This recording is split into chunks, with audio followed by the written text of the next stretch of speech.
we shift our attention to the World Cup, where Africa's excellent run of results at the ongoing World Cup in Qatar continued on Wednesday, albeit at the expense of Tunisia, one of the continent's representatives, who beat world champions France in their last group match, but ultimately failed to qualify for the round of 16.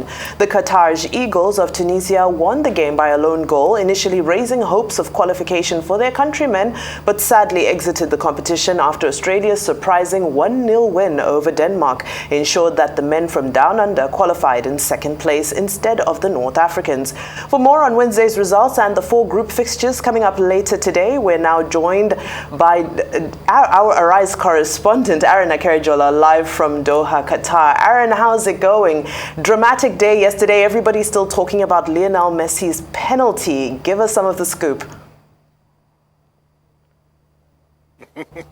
Yesterday was quite eventful, I must actually say, and it was contrasted in terms of results, understanding that Group C, Group D were in action, and like you mentioned, Lionel Messi and the RB Celeste were in action against Poland on the day. Poland knew that if the permutations went their way, regardless of a loss, they were going to qualify, and that was exactly what happened as Argentina put 2 past Poland, but that particular loss meant that if Saudi Arabia weren't able to get enough points and enough goals on the day against a lowly rated Mexico, things would actually fall their way. And Mexico themselves knew that they needed a massive scoreline and a miracle to actually get into the round of 16. Well, it did not happen on the day.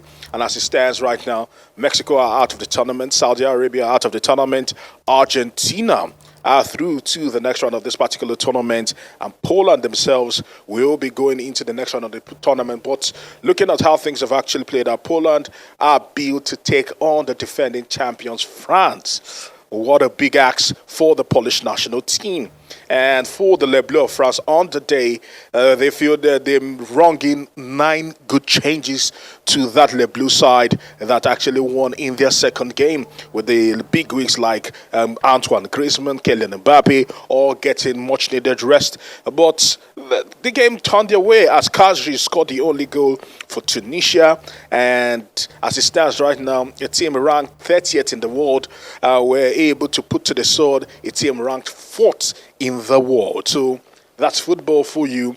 They tried to stave one back, but Antoine Griezmann's late equalizer, as he thought, was actually ruled out by the VAR. That meant that Tunisia, they would actually leave this tournament with their heads held high, understanding that they have beaten the defending champions in their final group game.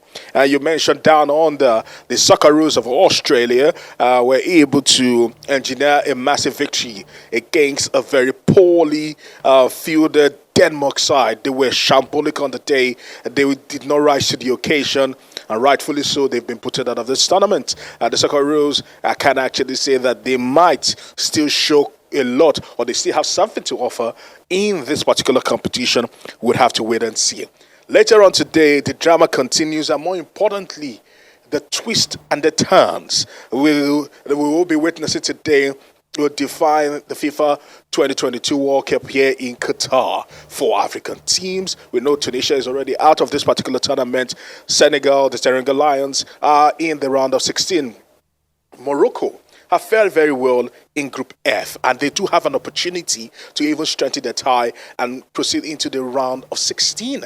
But they go against Canada. Canada are yet to pick up a point in that particular Group F. Morocco are second on the group with 4 points, same as Croatia, 4 points. But the crucial spinner in that particular Group F will be the game between Croatia and the Mannschaft of Germany.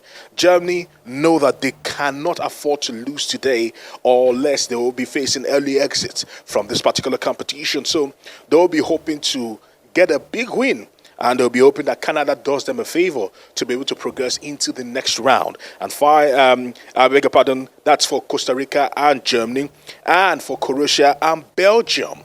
Belgium have been poor. There are talks about dressing room bust up. There are talking about infighting. There are talks about instability in the teams. There are talks about rift within the players in the team. Can they put all that aside and focus on why they are in Qatar, which is to actually go as far as they can. They are the second best team in this tournament, talking about the Red Devils of Belgium. And that game against Croatia will be pivotal for them. They know that if they do not win that game against Croatia, they will be facing early exits.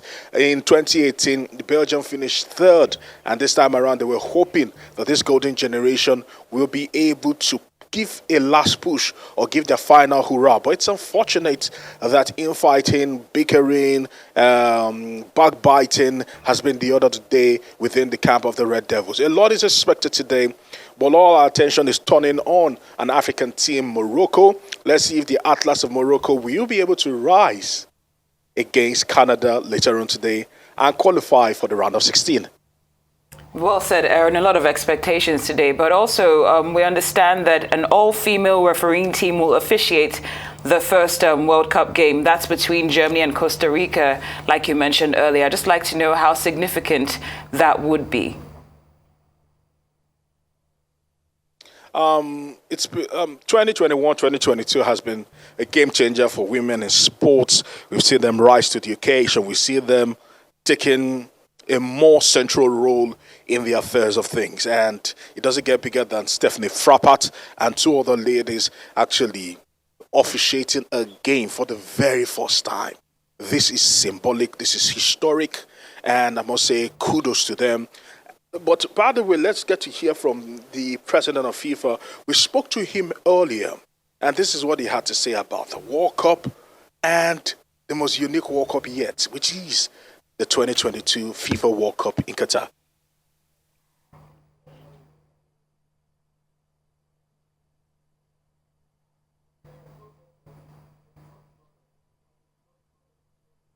Okay, Aaron, while we're just waiting for that to be ready. While we're still waiting for that to come in, he actually spoke about how unique this World Cup is. The reason why I wanted us to hear from him is he has been a man that has championed the women's game. He's been a man that has given opportunity to women to thrive within a male-dominated footballing community. And I must say kudos to him, kudos to what FIFA are doing. And this is quite instructive for the younger generation because they do know that they have a place in the round letter game. I must say that I'm happy to see this happen. It's a dream come true, and I know the ladies will do us proud.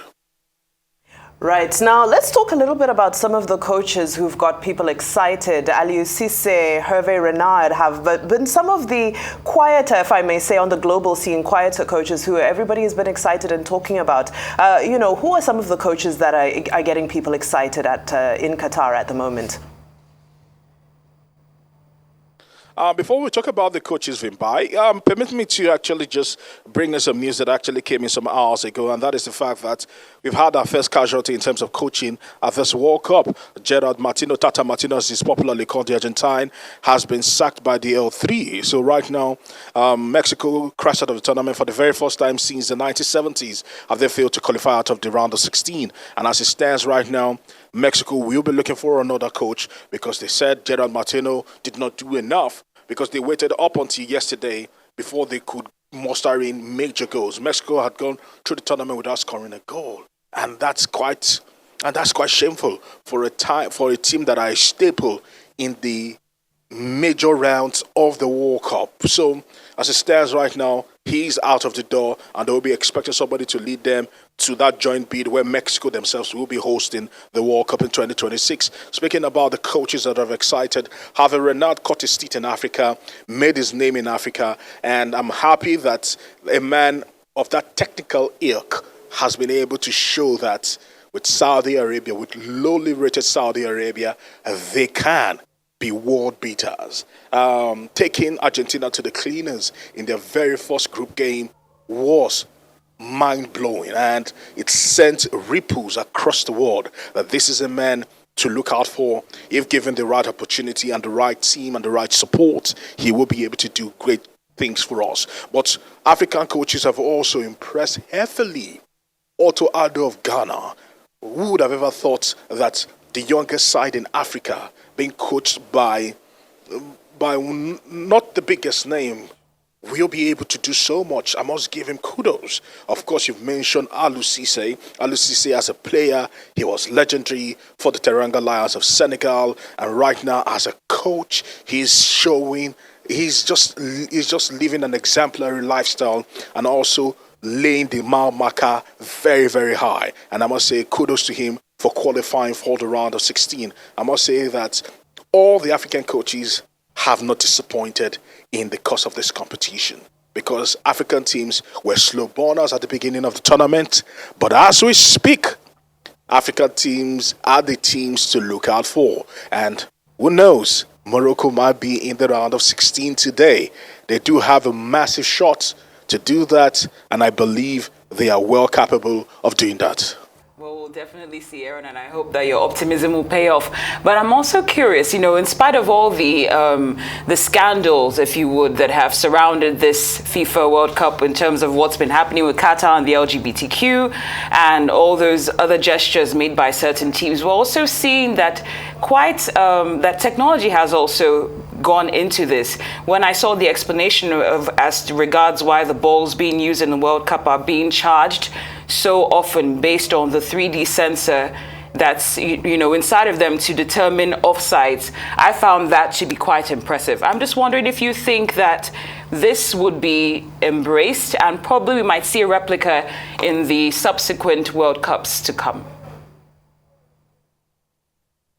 It can only get better, Cynthia. It can only get better. I must actually say that VAR calls in respect to offside positions has been remarkable. You cannot cheat. You cannot cheat the system. Literally, if you say to yourself that, what they call it, as it stands, you're probably thinking that maybe a part of your body is offside. You cannot cheat the system because the system is accurate 99.9% of the time. So as it stands, we are happy that we are seeing improvements in technology, but sometimes interpretation of this technology is where we are let down, because human beings are subjective in nature, and by so doing, the interpretations that come from using those technologies sometimes might also be subjective, and it will rub some people the wrong way. Some people will celebrate the decisions that have actually come in, but I must actually say that FIFA have been spot on with the technology they've deployed in the course of this tournament, not just in terms of officiating, but also in terms of coverage of the World Cup, in terms of technology being used to track players. All these have been remarkable. It can only get better, because with technological advancements actually pushing the frontiers every single day, if that is added to football, in no time errors will be minimalized, and that is all we are looking for to be able to enjoy the round letter game. I must say it's been quite an impressive tournament, a tournament of firsts, and I must say this is not the last we'll be hearing of all this.